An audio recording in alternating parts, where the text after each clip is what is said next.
We're talking this afternoon with Mr. Charles Ohanesian, who can pronounce his name better than that in proper Armenian. He lives in Sparta, Michigan. The interviewer is James Smither of Grand Valley State University. Why don't you start by telling us a little bit about your family background? My father and mother came from oppressed area, from Asia Minor, and in Turkey, and actually they ran away to come to this country to become citizens of this country, which they are very proud of.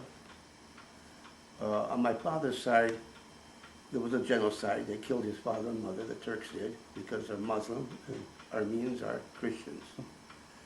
And they came here, raised a family, and told us about their life in the old country. And they always told us as children to appreciate this country. And where were they living in this country? In Grand Rapids, Michigan, on Stocking Street, and hardworking people. And they're very strict with us as far as living in a neighborhood that was mostly Polish people, Germans, Dutch. And we had to be in bed at 9 o'clock. We had to go to church every Sunday. Not that I had to, but we did.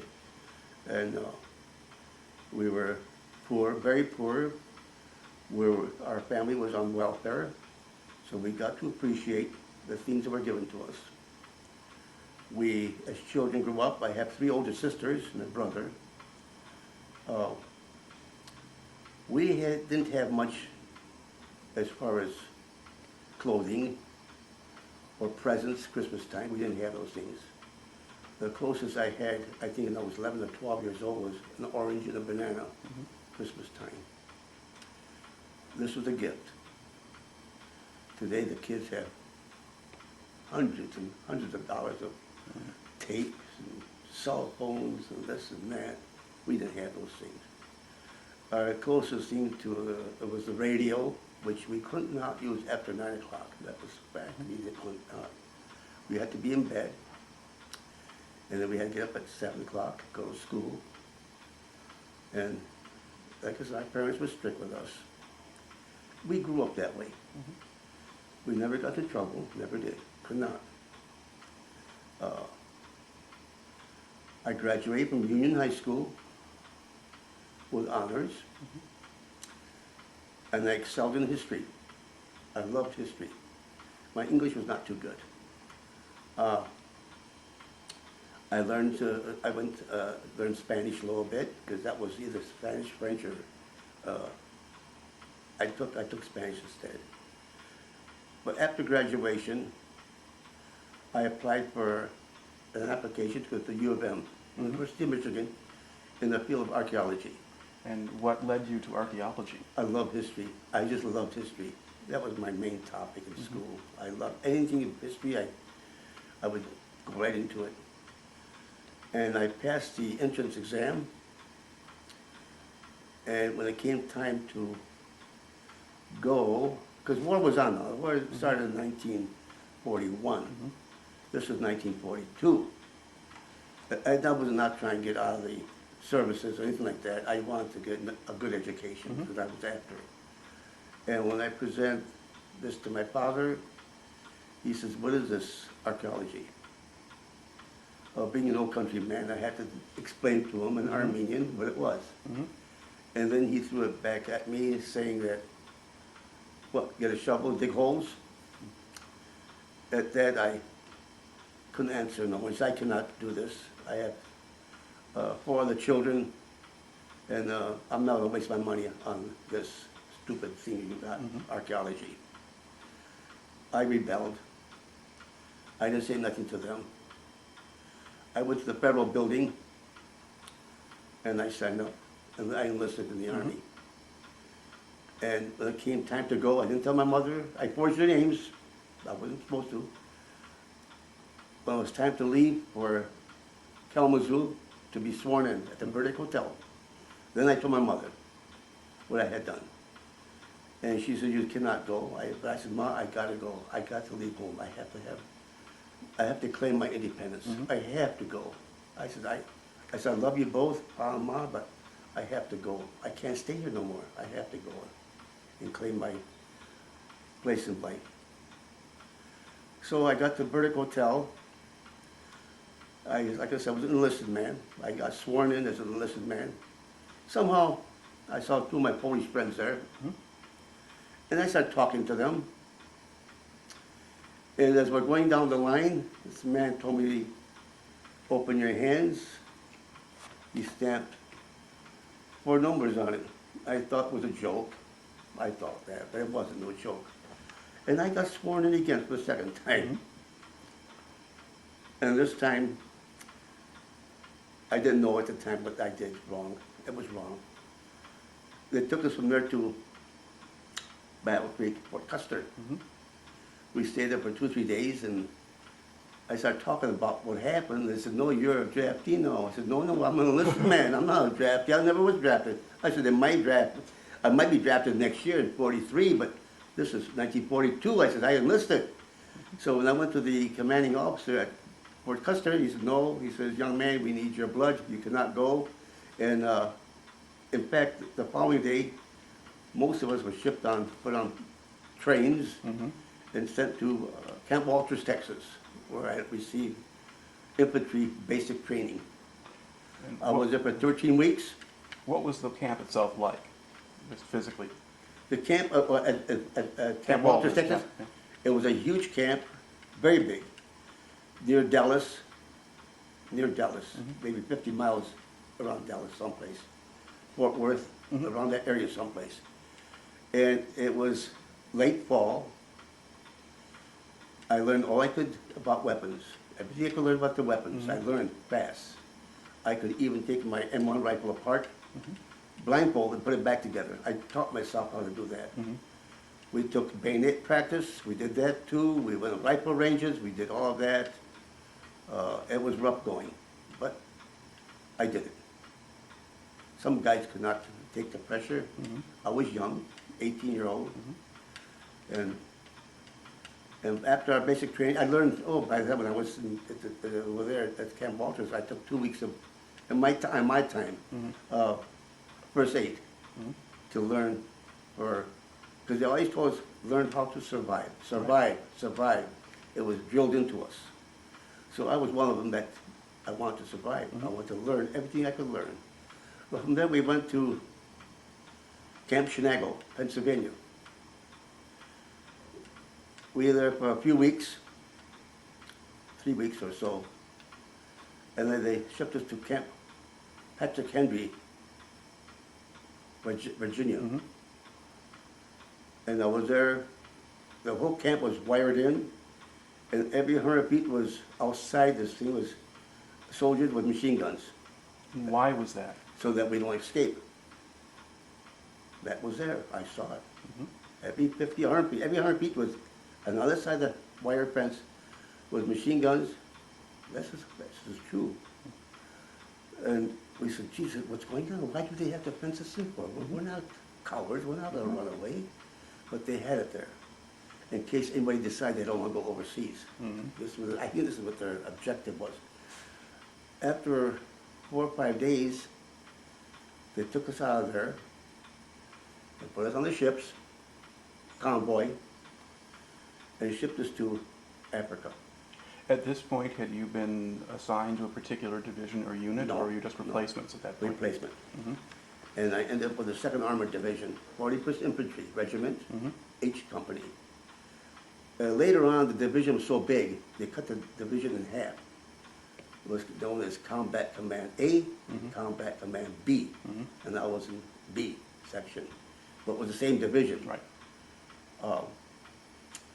I learned all I could learn, and being the youngest one in our squad, because all the other boys were mid-20s, somewhere in the early 30s, there was 7 men to a squad, and I was more or less the youngest one. The whole company, in fact, of 150 men, I was the youngest one.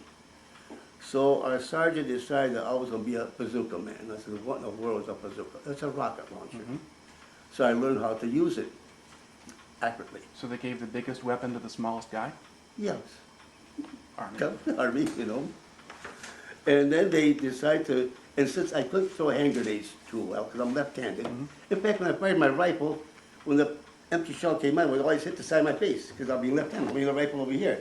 Right-hand guys, the rifle is aimed this way, Right. the shell goes away from them.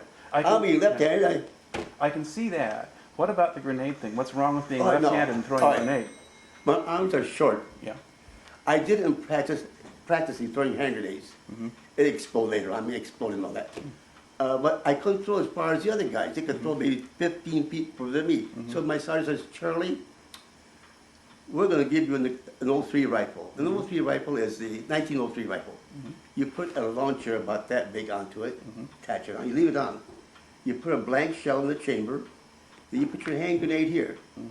You fire that thing, it goes 100 feet, goes fast. So I get pretty good at that. I was very good at that. I used it in Sicily a couple of times. And I learned my, as we ride on Would it. you like something to drink? Oh, no, thank you. Sure, do you want something? No, honey. Okay. Now, when you're riding a tank, on the tanks, you have to know how to roll off. You just can't jump up. You jump up, the tank is moving forward. You just can't jump off because you might break your legs. Right. You use your rifle butt to hit the ground, you roll. And you roll, you're ready to fight, combat. Could you roll with a bazooka? Yes, oh, very good. With a bazooka? No, not with bazooka. I only carried the bazooka and was left in our half track. I only use it when my sergeant says, Charlie, bring it with you. Okay. Then I would use it. See, we drove on the tanks, but our main vehicle was a half track. Right. That's a metal. It's a carrier with boogie wheels on it, Right. tank wheels on it, and two front big tires on it. We had a driver. The driver carried a submachine gun, no rifle. He just had a submachine gun, Tommy gun. And on our half track we had a 50 caliber machine gun mounted, had a Right. strip on it, and we had two machine guns on the side. One was water cooled, one was air cooled, and I was in charge of the water cool. In case of enemy attack on the side, we could Right. fire it. I used it once in Sicily.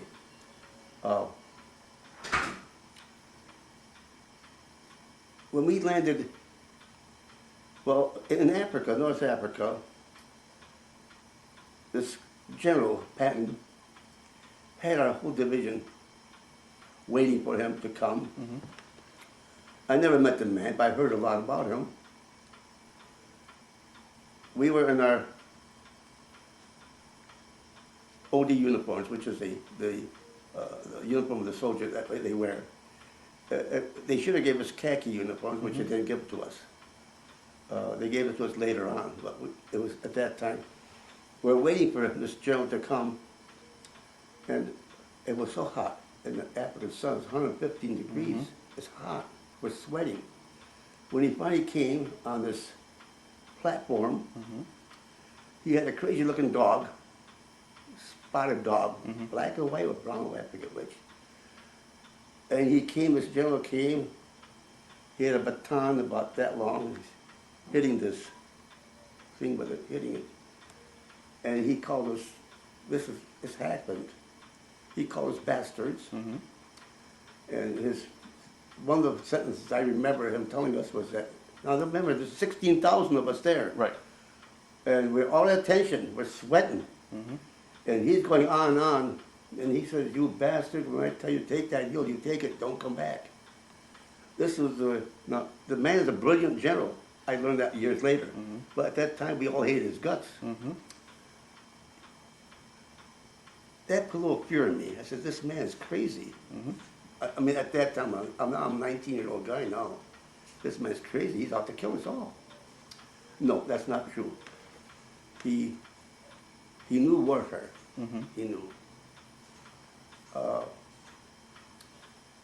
When we left Africa, he took a bomb. We went to Suez, Bizerti, Oran, I've been all those places. We landed July 10th, 1943, in Sicily, invasion of Sicily. We thought we were going to the mainland of Italy. Not true. We went to Sicily first as a stepping stone. Right. When we landed over there, we saw 2 months of combat. I was in Sicily 4 months. We saw 2 months of combat. During that 2 months, my buddy, we were at an open field with hills on the sides, I recall. And we were attacking this little Sicilian town, village. And lo and behold, 2 German planes came and started strafing that whole area. A couple of my buddies got killed from our company, that is. The guy that was in our squad got hit in the leg, and he screamed to me, so I went to help him out. I put a tourniquet on his leg above his knee. A big chunk of flesh was gone. Terrible pain. And I put a tourniquet on him, and I dragged him to safety. Go back. These 2 planes came back again, strafing the whole area again. So I more or less hit him down on the ground, and I had to let go of the tourniquet for a while, just for a second. And I called him again. I said, "Come on, let's go. Come on, run, hurry up." No, and I dragged him again. I'm holding the tourniquet and dragging him at the same time. Where I got all the strength from, I have no idea. Don't ask me, because I can't answer that. I don't know. The officers are way up here on top of the hill watching us with binoculars. That's when one of the officers says to me, "Charlie, we're going to give you a citation for this." And that kind of upset me. I says, I didn't come here for a citation. I don't want no citation. I'm doing my job, that's all. And so they took him, this guy that was with, Fred Osborne, from Traverse City. I hope the guy's alive. I don't know if he is or not. They told me not to go back. They put me back in the Jeep. Said, "You stay here." It's all right. The rest of the squad, I saw them next day. Nothing else happened. They took the town. Another time, we were about 5 miles away from the capital, Palermo. And our company was the lead. We had our tanks with us from our division. We were on high hills, mountains on the side of us, gully way down. We couldn't get through. The road was blocked. And one of the officers came to our sergeant and said, "Sergeant, get some of your men, get up there and find out where the shells are coming from." There were 88s coming across. So I went with him, with 2 other guys from our squad. We went down this hill, up the hill again. Then we saw a big opening about as wide as this room here. They had a huge, there wasn't no big Bertha, it must have been 88. And it was on wheels, rubber wheels. These guys would push it out. Right. We watched it, and they push it, and they fire a shell and push it back in. And Sergeant says, "Well, I had my bazooka gun with me at that time, because he told me to bring it." And Bill Sinistor, we called him Zeke. He was from New Jersey, I believe. Anyway, I told him to load it up, and Sergeant says to me, "Charlie, do you think you can get one in that hole?" I said, "No problem, Sarge, that's simple." Well, you have to put a charge on the projector of the shell. So I told Zeke, I said, "Put on 2. The celluloid, you put on the shell." Right. So he put 2 on. I fired it. I missed the hole. I missed it. I got just above it, about that far up. Sergeant looked at me and said, "Charlie, you missed. You missed. Put another one in. Come on, hurry up." So Zeke, put another shell and hurry up. Put 3 fuses on. There's 3 of them on. He did, and I fired again. Now these guys didn't come back out. They stayed there. They were afraid because they think they're cornered. See, Right. We found our hiding place. Whatever. I fired it. I hit the same place again. But this time the rocks start coming down, and it covered the whole damn area. Wow. All the rocks came coming down, and Sergeant said, "Well, let's go back. It's all over." I said, "Are we going to investigate if we got them or not?" He said, "If they haven't escaped, let them go the other way." Yeah. But there was no escape. they might still be there. Mhm. I think they're dead, buried, unless they dug the stones out. I don't rocks. I mean boulders, big. They couldn't take it out. I don't think they could. Anyway, we advanced to about 2 miles away from the capital, Palermo. We could see we were on high ground, and we couldn't get by again. We were stalled again. So the officer came to our sergeant and says, "Take your men, sergeant, go on top of that hill there for an observation." I said, "Thank goodness we don't have to fight today. Thank God." So we went to this path, through the mountain pass, a little pass, about a good half mile away from our main line. And my sergeant says, "Charlie, you stay behind as a cover up man." So okay, so I stood behind a rock, just waiting. These guys, the rest of the squad, went up this by pulling the vines and going up this steep hill. I could see them going. I couldn't see them. I could see the movement of the leaves and all that. And they were going up. I knew exactly where they were at. See, I knew when they reached the top. Then he told me, if we get to the top, I'll signal you to come back. I'd come up too. As they're almost there, my eyes caught a movement way down the valley. I said, "Oh, it must be Americans that are coming here." They weren't. It was the enemy. It was. 7 or 8 of them. They could see from where they were at, but they couldn't see me. And I got my hand grenade out. I said, "If I throw it, if they get close, I can throw it. I might get my guys up there. I might catch them. But a hand grenade explodes. Right. Pieces of metal might hit them." I said, "That ain't gonna work." So I put my hand grenade back. I took another clip of bullets out. I had 8 in the chamber already, my M1 rifle. So what do? What am I going to do now? Kill them or what?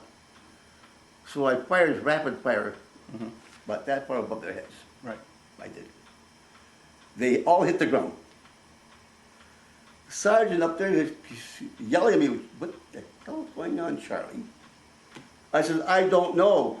Then I saw a white flag come out, waving at me, and I stood up. And I said, they saw me. I said, "Come on in."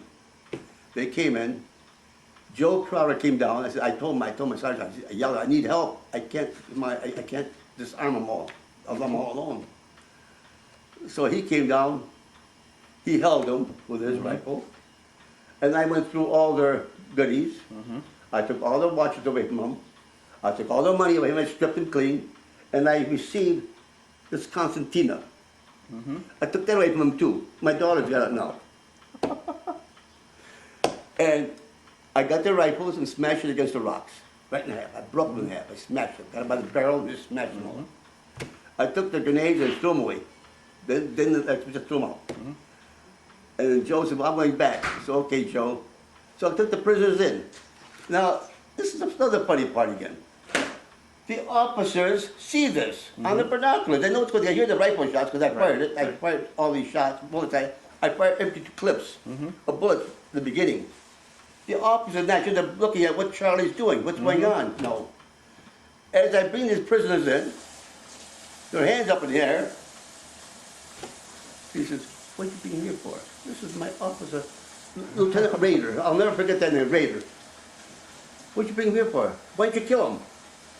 I said, "Sir, I'm not in the mood of killing. They put up the white flag, they put up their hands, they're surrendering. I'm not going to kill nobody that surrenders." And he said, "I'll write your citation." I'm like, "Excuse me, Peggy." I said, "Take your citation and shove it. I don't want it. I don't want a citation from you. I'm doing my job. That's all I'm doing." He said, "Well, you stay here. You don't have to go back." "But sir, my sergeant said I have to go back with them." He said, "No, you're not going. You're going to stay right here." He said, "Take these prisoners down the road and give them to the MP." I said, "Where?" He said, "Down the road." So I went another half mile the other way. There's the MPs. I said, "There's your prisoners." And the next day we were in Palermo. After Palermo, Patton was a funny guy. He wanted to take Messina. He wanted to beat Montgomery there. He didn't choose our company because we were through hell and high water, so he chose other companies eventually to go down. We came later on. And over that, I think there was some, Patton hated Montgomery. He didn't like him. I think because when the British soldier fights, it comes to be around 4 o'clock in the afternoon, he's gotta have his tea. Now, whether that's true or not, I don't know, but that's what we always were led to believe. He stopped for tea. He won't fight after 4 o'clock. Then, after Sicily, the war ended.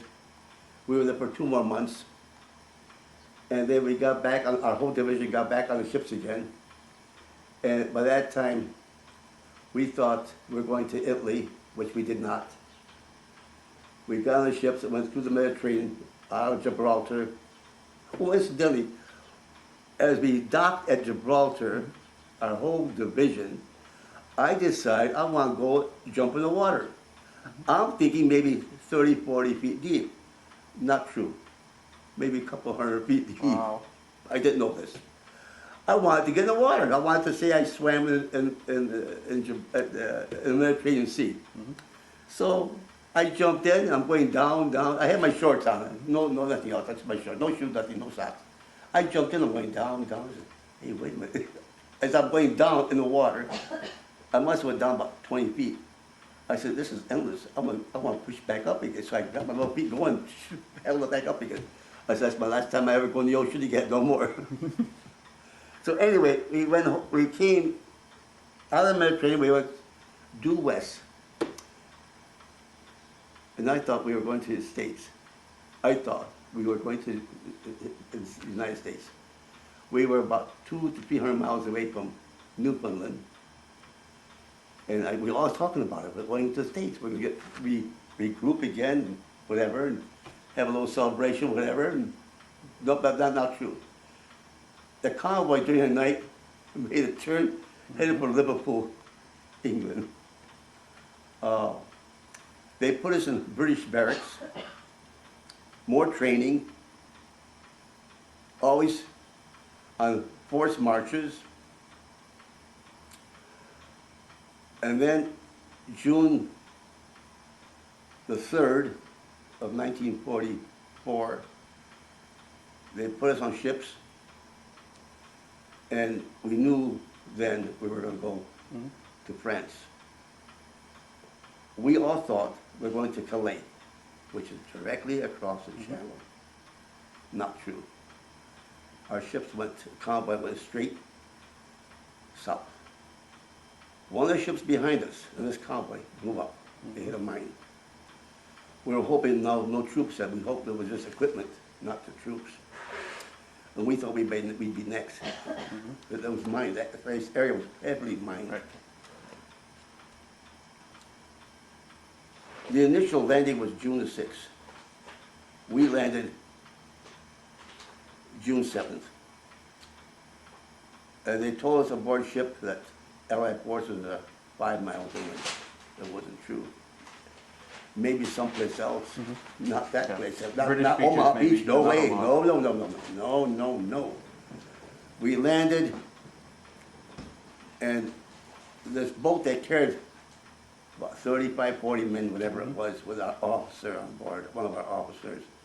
The sailor would not take us close in.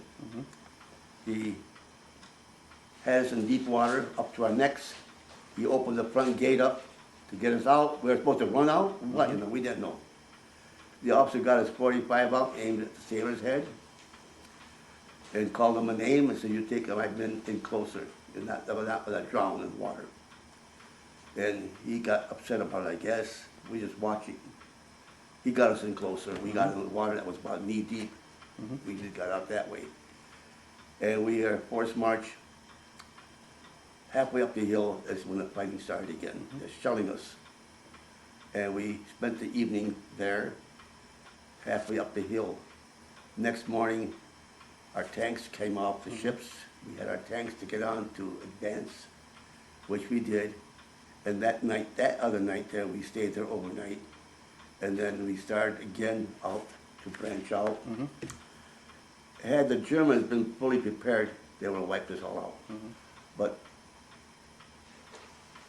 they were waiting for us at Calais, not Normandy. That was a neat little trick the American forces or the British forces knew.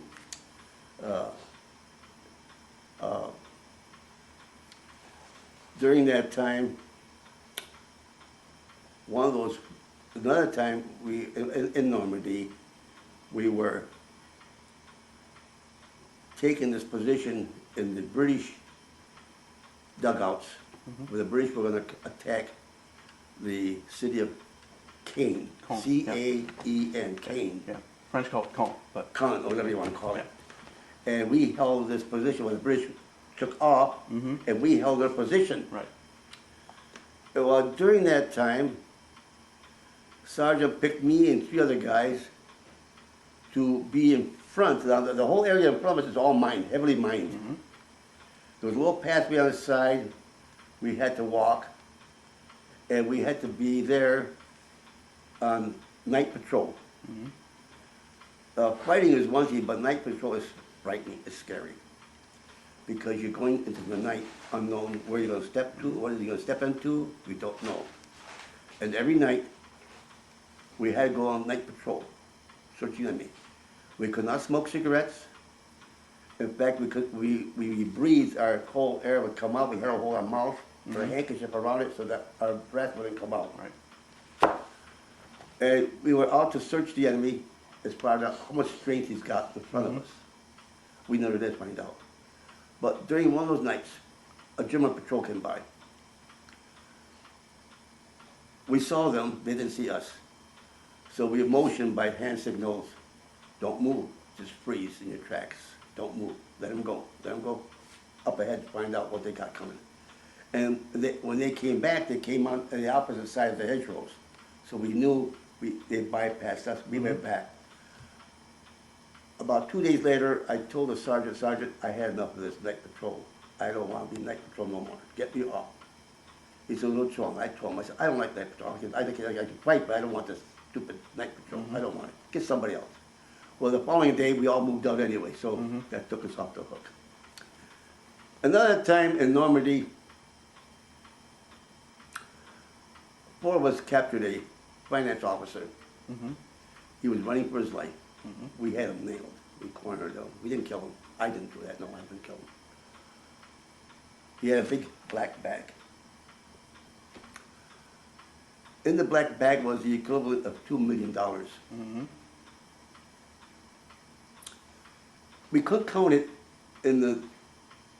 at bright daylight. We count it at night so we wouldn't be detected, because this is contraband. Right. We got to turn it in. We did not turn it in. We kept the money. So there's 4 of us there with a sergeant, but not a sergeant from our squad, a sergeant from our platoon. I suggest we take my quarter share out. I want to put it in my half track. I'll hide it there. No one else knows about it. He said, no, Charlie, I'll keep it, and after the war, we'll split it up 4 ways. Right. I said, Sarge, I'd rather have my money with me, where I can look at it now and then. He said, but somehow it might leak out. And I said, well, no one's going to squeal on each other, we're going to keep it, you know.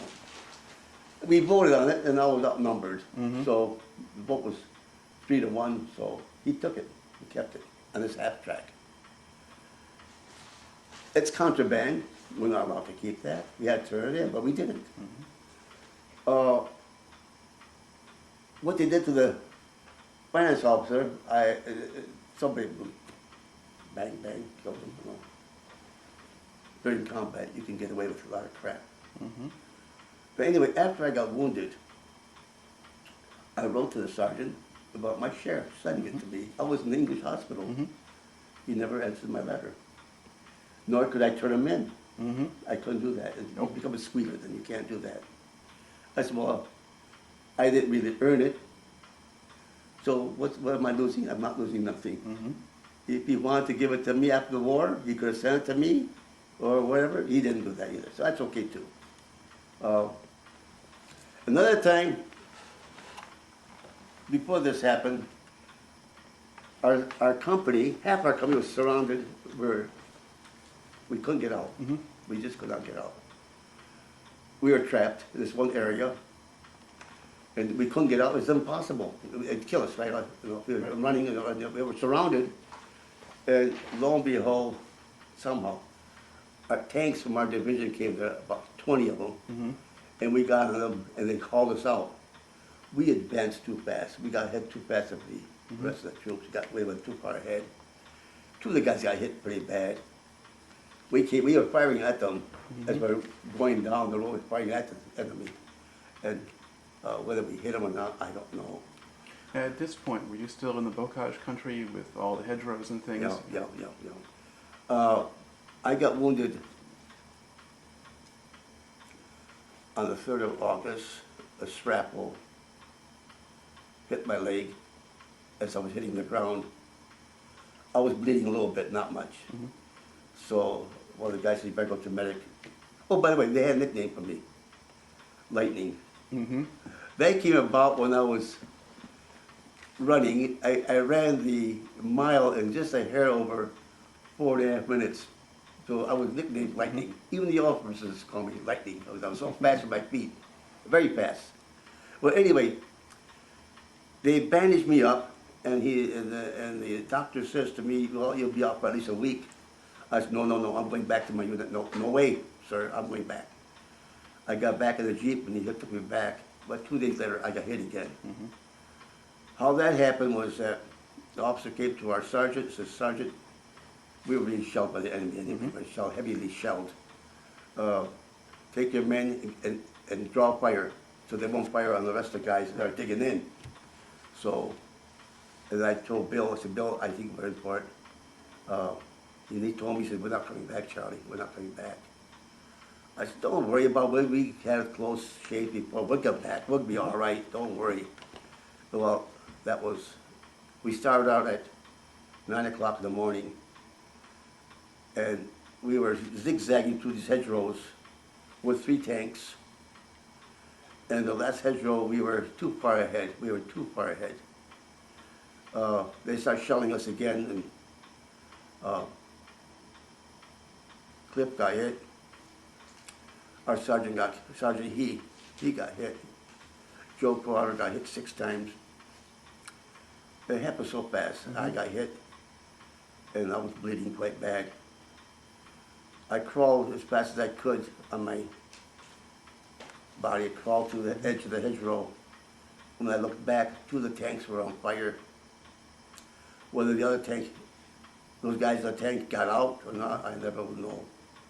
1 tank got away, that I know, I saw. I lay there for hours. And I started calling my buddy's name, no answer, so I kept my mouth shut because I heard the Germans screaming. Our tanks were firing inside the hedgerow, so they must have got hit too pretty bad. They must have got hit, I don't know how bad. But the guy that charged me, in the beginning, I saw him. I went to pull the trigger, and I had my safety on. And he was charging me, he got me, but the tank behind me machine gunned him down. Well, anyway, hours went by, and as I'm laying there on the ground, I had my hand grenade out. I says to myself, if they come after me, they're gonna kill me anyway. So we all go together. It didn't happen that way.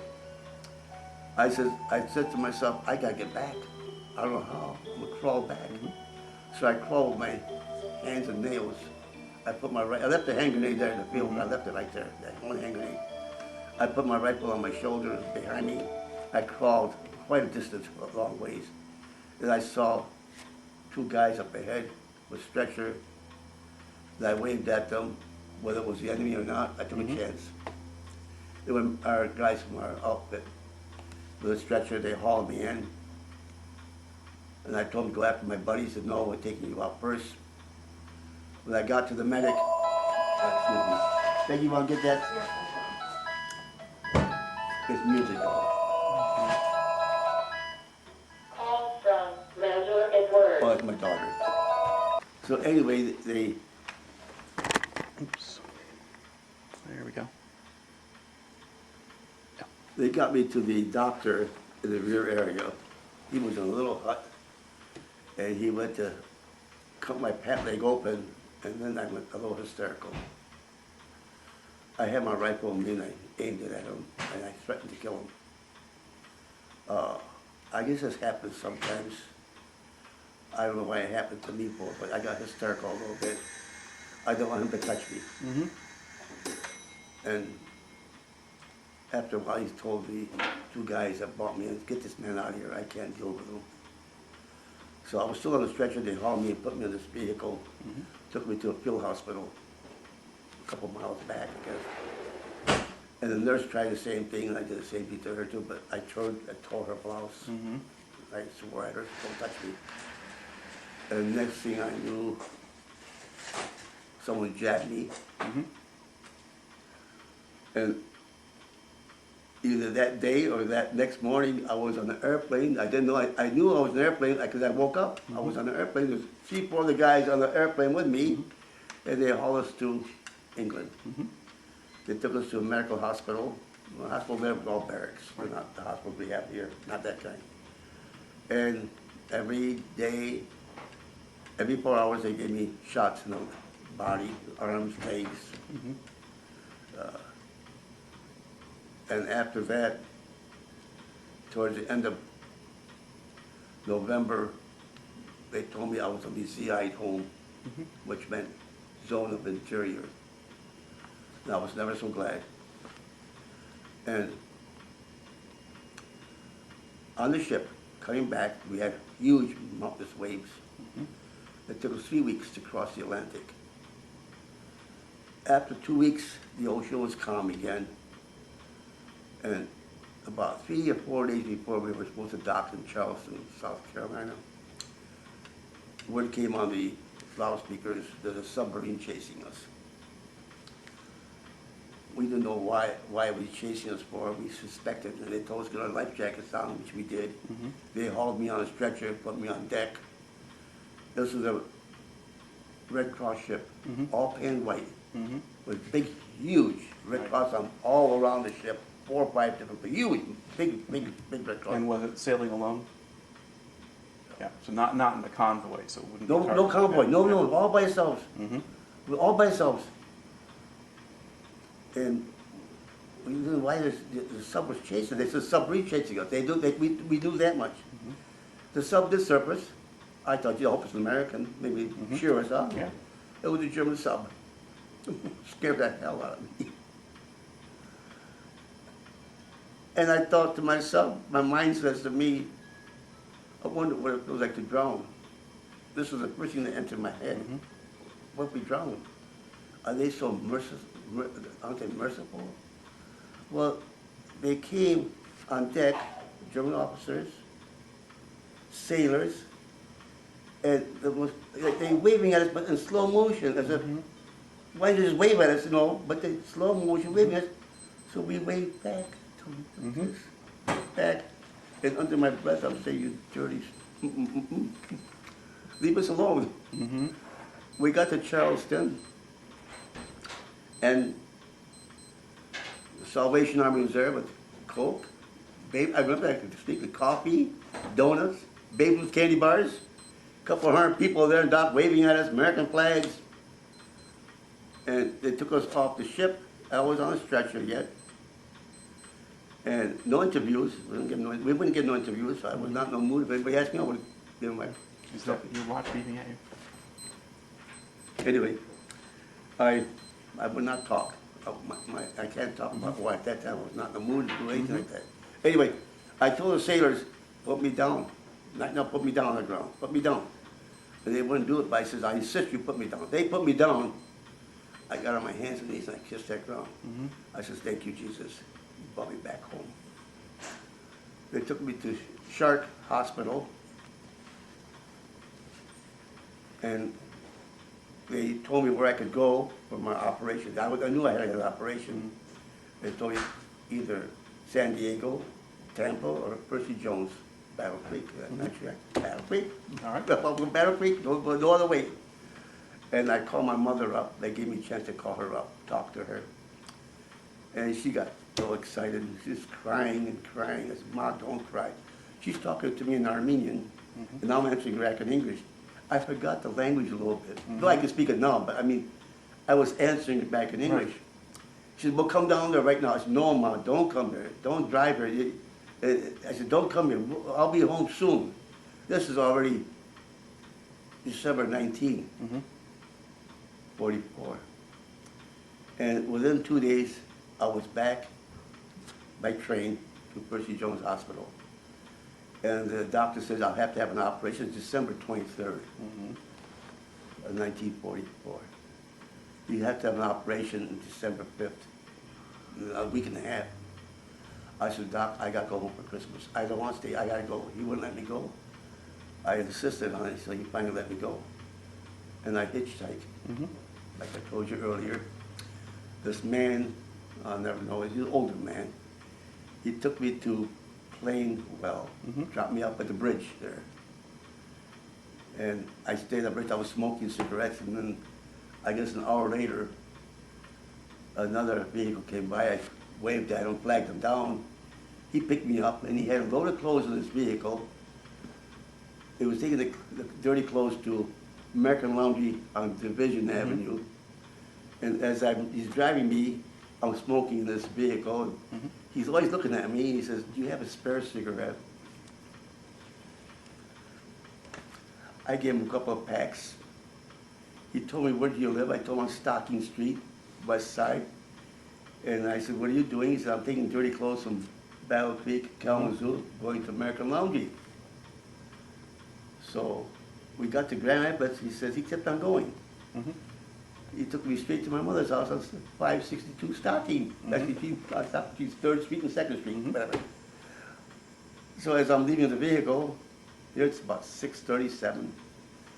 I give him more packs of cigarettes.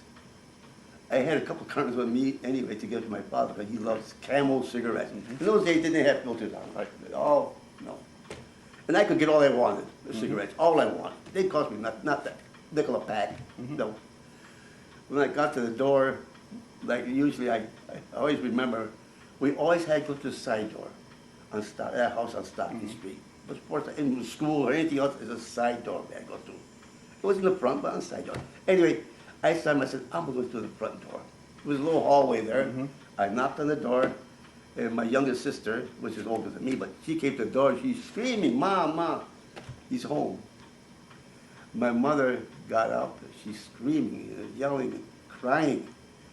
Well, I can understand what motherhood means when they see their son come home from the war. I was on crutches. I had my crutches with me. And then my father got up too. He's shaking hands with me, soldier boy, this, that. Come on, let's go to our Arsallah, which is across the street. I'm gonna get you some beer. He never did that to me in my lifetime. It never was that close. So we went there. Now old man Arsalovich comes out with food, sausage, all kinds of beer. Take some more, you know.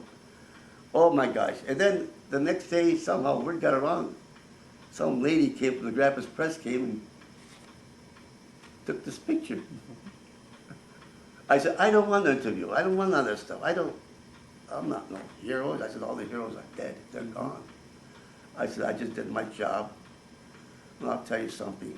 This is the greatest land in the world. Don't miss it.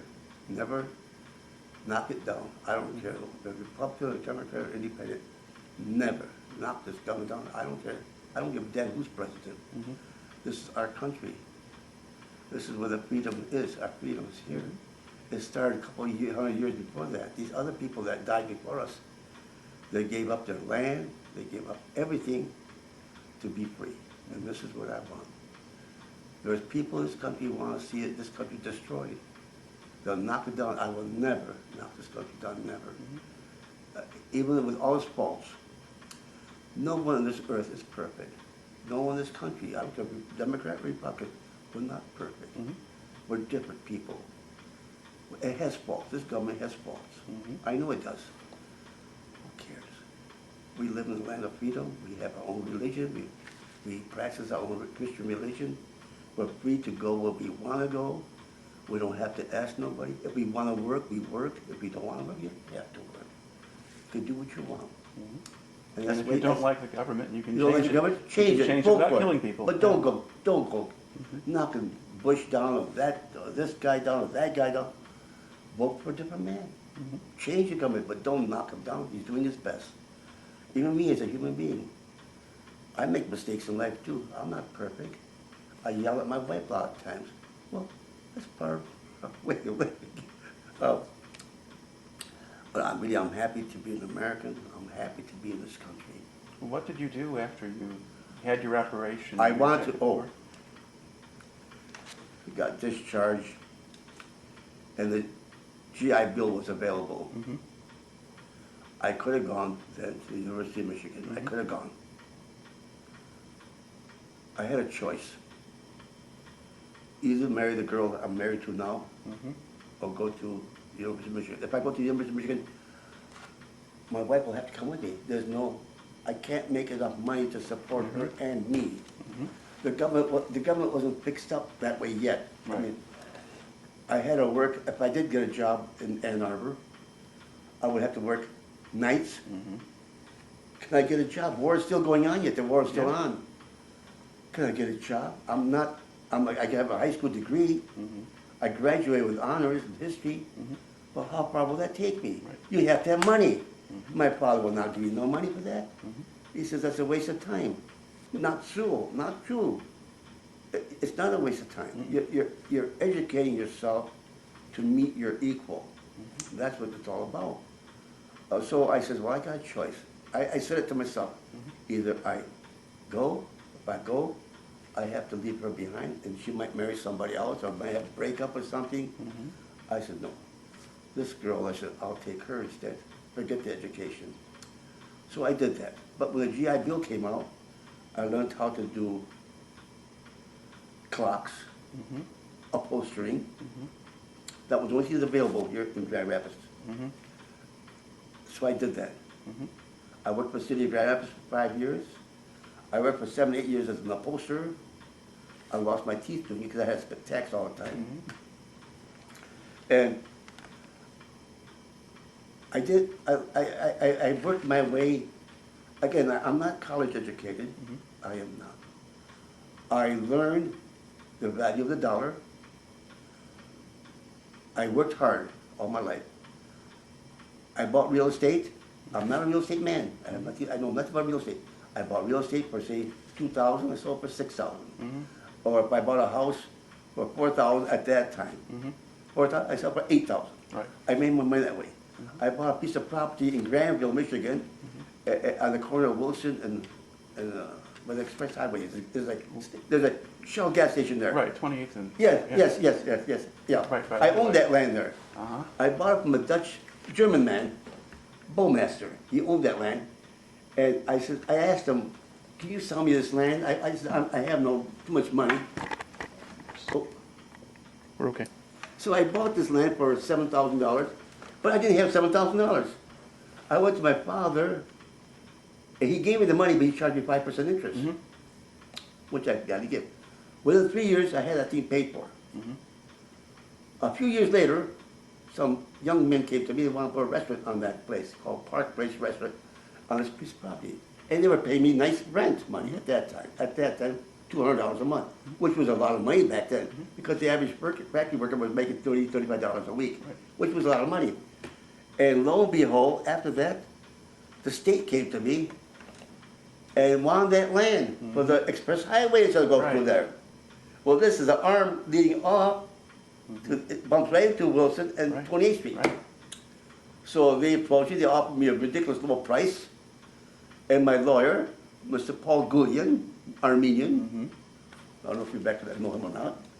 He says, Charlie, they forgot something. I said, what do you mean, Paul? I don't understand. He said, they got to put east instead of west. We'll nail them, the state. I went to court. They had 6 or 7 lawyers there. Paul went to court. He said, watch this now. I could delay this for 5 years. Mhm. Well, the state could not wait 5 years. So he got what we wanted. And we got up to $50,000, which I only paid $7,000 Right. for.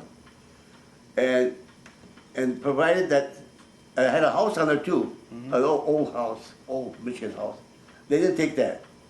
I sold them 3 lots, it was 4 lots, I gave the state 3 lots, I kept the house, the house the lot was on, I kept that. And I said, Paul, what am I going to do with this money? I have the income tax. He said, you're going to invest it. Mhm. So that you paying taxes on it, but slow, not all at once. I said, okay, Paul, I leave it in your hands what to do. I said, no, how much do I owe you? He says, Charles, we're Armenians.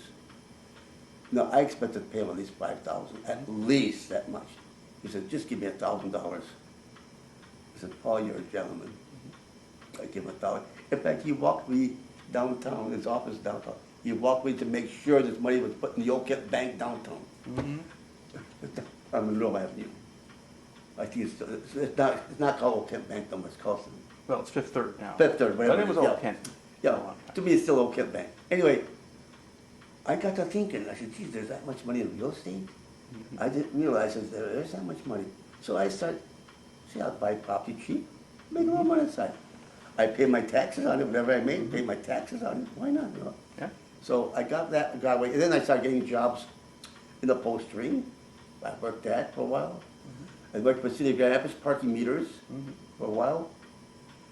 And then I started becoming a custodian at schools, Catholic schools, St. John Vianney for 3 years. I learned how to become a good janitor. Then I left there, and then I became a custodian janitor at the Kennewick schools for 17 years over there. And that's where I retired from, back in 1983, I believe. And they gave me a pension. My Blue Cross is paid for. I get a government pension, which I'm thankful for from the government. I get Social Security. I'm again thankful for that too, whatever the amount is. I'm not complaining. My medication that for my disabilities comes from the government. Oxygen, I got oxygen in the house. I got a tank over there. I make my own oxygen. I thank the government for at least I'm still alive. That is important to me. And I see my grandkids. I have 8 or 9 great-grandkids. And when they see me coming, it's always their birthdays. I always give them money. But to 3 of them, I give them a large amount of money. And I tell my grandchildren, when I give you this money, I give it to them in bonds. It's for their education. Right. I said, you do not spend this money for yourselves or cash in on it. It's for the girls, especially the girls. It's for their education. The girls years ago were left out of education. They were left behind. The boys went to college, not the girls. The girls became housewives, babies, and all that. And I insisted. I said, if you do that, don't do it that way, then I won't give you no more money for this kids. It's got to go for their education. I knew what happened to me years before, and this is the way it is. Every birthday, Christmas time, no gifts. I don't give them gifts. Let the parents buy the gifts, whatever it is. I give them bonds for their education, to be used for educating books, whatever. That makes me happy. Story of my life. These things are things that the government sent to my mother and dad. Pictures of me here. General Patton. Okay, well, thank you very much. I think we've I'm all done. we've done our. Now, this thing here,